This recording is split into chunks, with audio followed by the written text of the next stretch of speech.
Who's your emergency contact? Who should we notify in case of death? Welcome to the USP, where I spent the last 2+ decades of my life.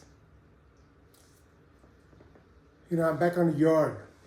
But before I came on the yard, when I found out that I was coming back on the yard, I was trying to get my celly out. You know, because my celly's, he's good. His jacket's clean. You know, the hit on him was a bad call. So, you know, why, you know, he shouldn't be stuck in the shoe. But because he's a victim, they don't know who to let out. Even though it's like some people say, oh, we're cool, whatever. Like before they let people out, you know, like, you know, when men shake their, shake each other's hand, it's, you know, the ones that got into it, they went head up or whatever, or even in the riots or, you know, race wars, gang wars, when they shake each other's hand and say everything is squash, it's squash. But there are a few times that, you know, some people don't play by those rules. And so they're always hesitant to always let everybody back out. So when SIS came through, we hollered at him and I was like, hey man, what's up, man? You guys let my celly out? They're like, oh, we don't know yet, we're gonna ship him out. I said, why are you guys gonna ship him out for? He's good. You guys know that, they've been hollering at you. It's just good. He goes, yeah, but still. I said, listen, this is his first time in the system. I think he got less than 30 months, but he already spent like maybe a third of it fighting his case or whatever. But he should have been in the USP. Yeah, I think it was an assault on the res or something, but I could be wrong.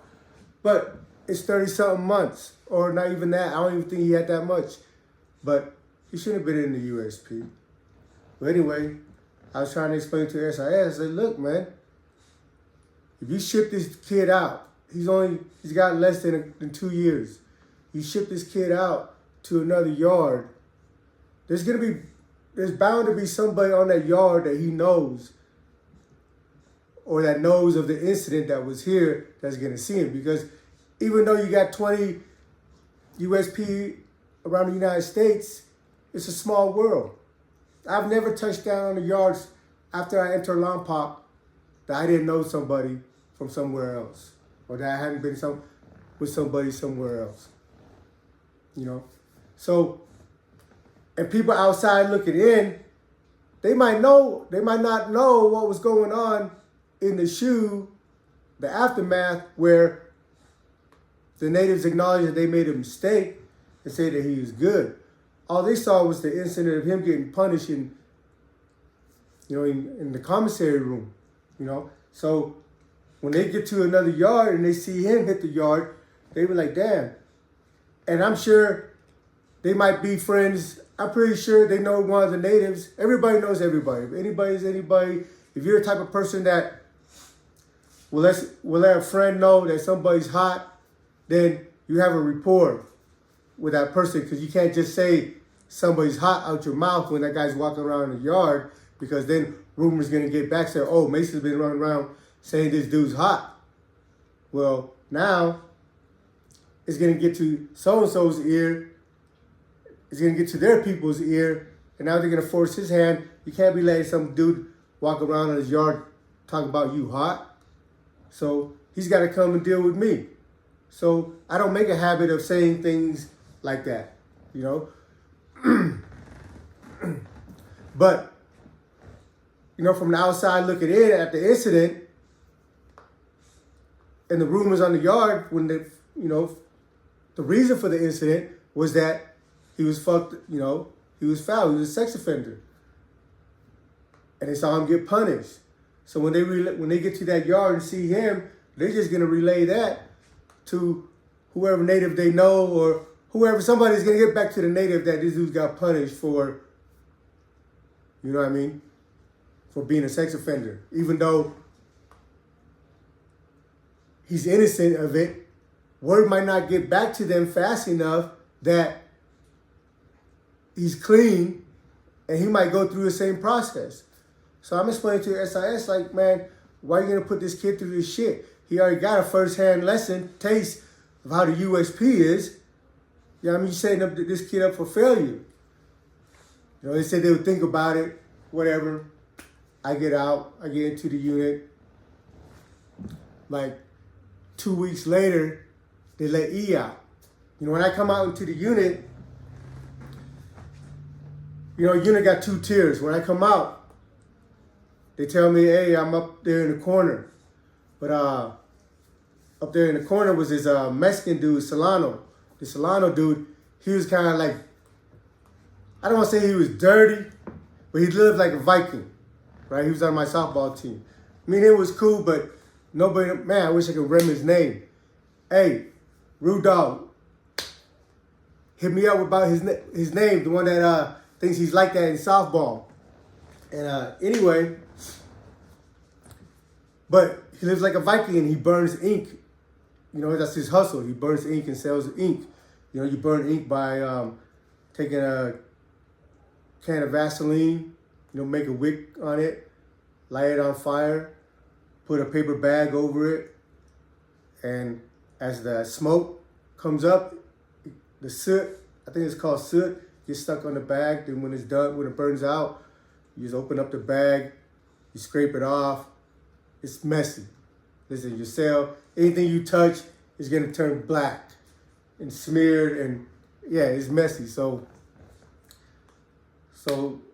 when I come in through the block, the CEO tells me I live upstairs, and that's where dude lives. I'm not gonna refuse a cellie, and you know, I'm being in Florence. Well, being anywhere, I'm always in somebody's backyard. Except, you know, when we was in Victorville and Lompoc and Atwater, there was already a Asian Islander present over there. So not Lompoc, but Victorville and Atwater, we accumulated like tables, TVs, sales.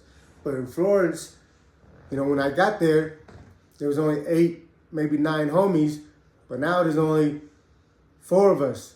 Me, Sonny, Scope from Glendale, and Buckshot from Kearns. So we sit with the natives. We sit with the natives table in the chow hall. We sit at the native table in the unit and watch the native TV. We have alliance, but our alliance is understood that the natives deal with their own politics. We deal with our own politics, but if something arises with another car, another race, then we all aid and assist each other. So when I'm in the office and the CEO's telling me what cell I'm going to, I look up, I'm like, damn, I know this motherfucker lived like a Viking. So, but the native bros in the block,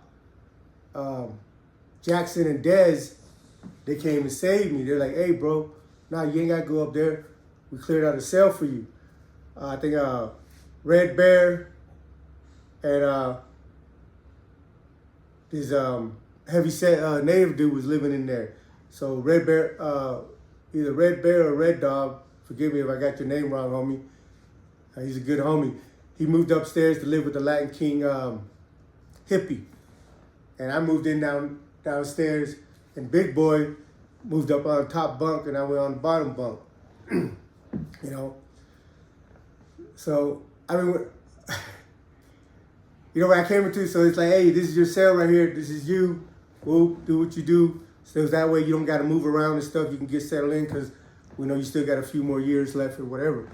And, you know, I'm grateful for their hospitality and the respect. So I got my own cell. You know what I mean? And 2 weeks later, E comes out. My cell that was in the shoe comes out. He comes out. You know, they put him upstairs with somebody, but he came downstairs and told Big Boy, say, hey, man, that's my cell. You go up. You know, he moved the Big Boy out somewhere, and he became my cellie on the compound. So we kicking it. You know, by the time he came out, I already had, you know, a little thing established. I'm running a little poker table. You know, as soon as I came out the shoe, I was like, man, fuck it. I've been sitting in the hole for like 6 months. So as soon as I came out, they had this white boy Star. I was on the he rode the bus with me from Atwater to Lewisburg. But he went over, he's a white boy, he went over to Terre Haute. And you know, you can't walk Terre Haute if you're a white boy in good standing. You got, they say, 72 hours to exit the compound, right? So I guess he got on the compound and whooped somebody, then got sent to Florence. And I ran into him after I finished my smooth program. But he has these Dungeons and Dragon cards. You know, they be playing them Dungeons and Dragon cards. But they're perfect for poker chips because nobody else has a set. So I don't have to worry about somebody cutting chips and throwing in. It gets grimy. But when I participate in these activities, I know what to expect, and I'm willing to accept what comes with it, you know. So I went there, bought a set, went around, got anybody that had a brand new deck of cards that wasn't open in their deck or something that was brand new, went and bought like 5, 6 deck of cards and just holler at the natives, hey man, let me use this table for a poker table. And I go ahead, boom, set up shop, you know. So by the time E came out, I was already getting into my groove because, you know, sitting in the shoe, I'm probably sure you can feel in the last episode, you know, I was just sitting there simmering, you know what I mean? Itching to get back out. And, you know, when I called my lawyer while I was in there about my Johnson case, it was the same song, you know, like, oh, we don't know if we can challenge this. The Johnson case says simple possession of a sawed-off shotgun is not considered an aggravated or violent crime. You know, before, they justified a sawed-off shotgun as a violent crime because they said, well, why else would you saw it off, make it short so you can conceal it unless you're going to go commit a crime with it. So that reasoning made it a violent crime. But the Supreme Court overruled that reasoning is taking away your freedom of choice. Just because I have it, I could just be on my way to go shoot some freaking targets. You can't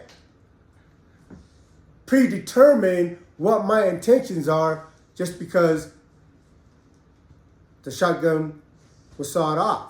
So that being the case, I'm no longer a career offender. When I caught my assault case, they used my conviction on the bank robbery and my conviction on the shotgun to career me under assault and gave me 720. They gave me 96 months, which was like 82 months over my guideline. You know, and they justified it by saying I'm an armed career offender. You know, so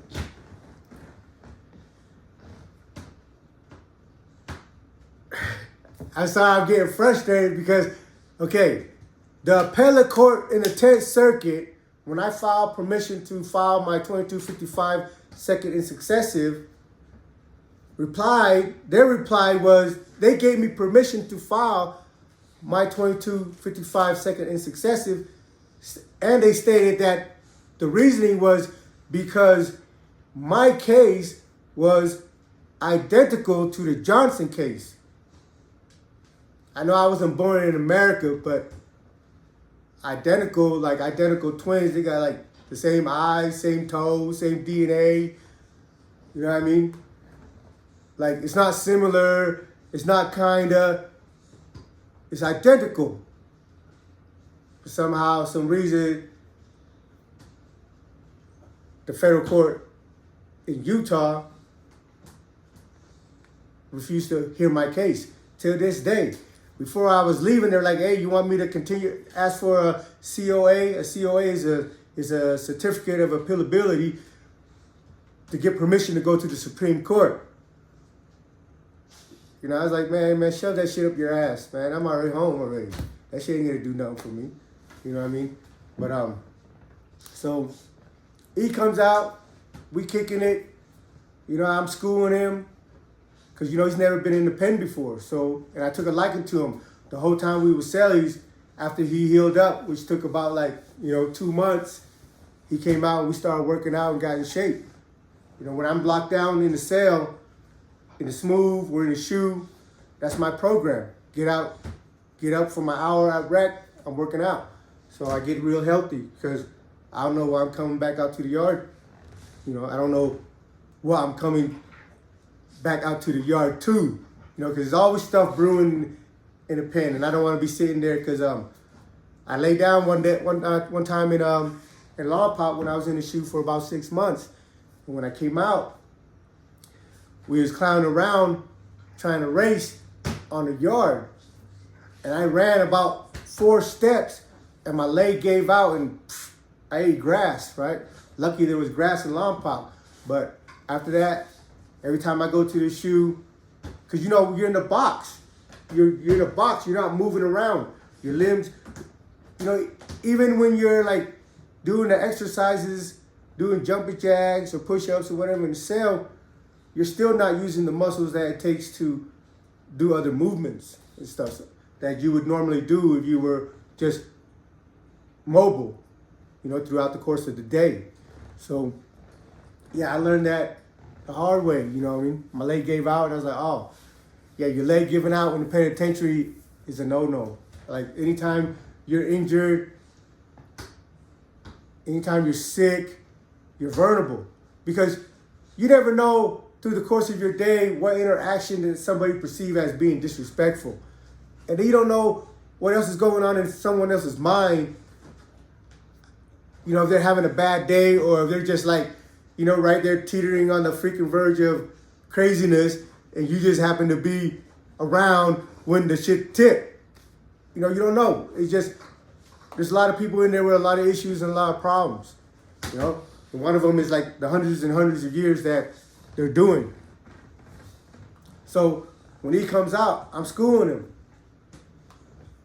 And, for the most part, he got some sense. He picked up. But like I said, I don't know what's going on in his mind. But me and him kicked it all the time. We go out to the yard, continue our workout. We cook and eat. He's my celly. Whatever I got, he got. So, so one day, we kicking it in the block. So it's me, E, my celly, of course, Rudy, Wolf, the homie from one of the Dakotas, and somebody else. It was like, man, we was packed in there. There's like 5, 6 of us in my cell, and we blowing, right? We smoking. And I just got to, like the one thing in Florence, because they knew we was just locked down in our unit. Like I said, the units are never called on time, so you might not get to go to rec, you might not get to go to education or law library or whatever. So all your program got to be in the block. That way you ensure that you're gonna be able to work out or do whatever it is you're gonna do if your program's in the block. So like compensating the lack of movement and stuff, the COs really didn't trip what was going on. Like if you were smoking, like I just have a string across my door and put my sheet up, because you can't lock your door anyway. And instead of having people come, pull the door in and out, I just have the curtain hung up, so you can just, slide it over, peek out the window or something, But so we're in there smoking, and my curtain busts open, and these 2 natives come in there. Man, forgot their name, but one of them is like 6'6", and the other one is like my size. But they come in there. Well, we know them. They come in there and they try to hide. They're not in our block. They just called the move or whatever. They just called the move coming back from rec. So they're trying to hide in our cell because I guess the compound CO is following them. Man, them motherfucking compound CO come right to our cell. Boop. Pull the curtain. Big ass cloud of smoke just escaped the cell. Hits them in the face. They're like, everybody out. Because now you're going to shake down my cell. So we all come out. I just grabbed shit. I was like, if they're going to shake it down, I went and grabbed my shower shit. So, I know the routine. So while they're in there, I jumped in the shower. So while I'm in the shower, the COs are calling me. And I'm showering, like, red, red, red. I'm like, what the fuck? So I'm like, man, I'm in the shower, like, hurry up. So whatever, I dry up. I already know what it is. I already know what it is. You know, so I take my time, I dry up, go to my cell, put on my clothes, I grab my stamps and, you know, whatever, go grab my stash, run around the unit to freaking drop it off to here, to who, whatever, before I go to the office. You know, so when I go to the office, they say, hey, we need to lock you in the sally port. I'm like, for what? So they take me to the sally port, you know, that's the little section between the units. And I look in the window, they got a little window like this. I look in the window, it's my cellie. He looks like, he looks sad, like disappointed, right? So I'm like, motherfucker, right? Anyway, so they open the sally port, throw him in there, lock the fucking door. So I'm like, man, tell me you didn't have that shit in there. Yeah, my bad, man, my bad. And he took his shit to the shower. He went to the shower too.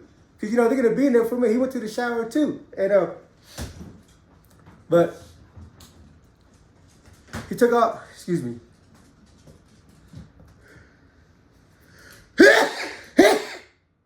Excuse me. He went to the shower too. You know, he took all his soaps, his extra clothes, his sandals, his soaps, his shampoo. You know, had long hair, whatever. And yeah, he took everything except his motherfucking knife. He left this motherfucker in the damn freaking locker, right? I mean, he hid it, or I don't know, he hid it in his socks or something, but whatever. They found it. But not also that, they found what we used to cut it. We have you know, you take, you can take stainless steel nail clippers, or you can take them little clips that people put on them legal briefs that sometimes comes in, that sometimes the COs have. So they take that black part, they just melt it into the toothpaste, and they're just sawing it, you know what I mean? Like, listen, that shit's hard work. Ain't that easy about that shit, right? You gonna be sweating, your shit gonna be cramping, your shoulder, that shit hard work, especially if you're cutting through steel, just even like just this thick, you know what I mean? And to break shit in section, a lot of them be like this. That shit's hard work, man. But anyway, so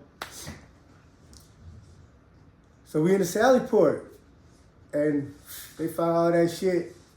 But usually, he was like, hey man, don't trip, I already took the blame for it already. Usually, if you got two people in the cell and there's contraband that is found in the cell, if one of your cellie takes it, then only one of you guys go to the shoe, and the other one stays, so that way you guys don't lose the cell and your property and all that stuff. But also, somebody already copped out to it. So my cellie's like, hey man, I already copped out to it already. I said, all right, whatever. It didn't matter. They came, took me and him to the shoe, and fuck, I was out for like 3 weeks, and I'm back in the shoe. Welcome to the USP.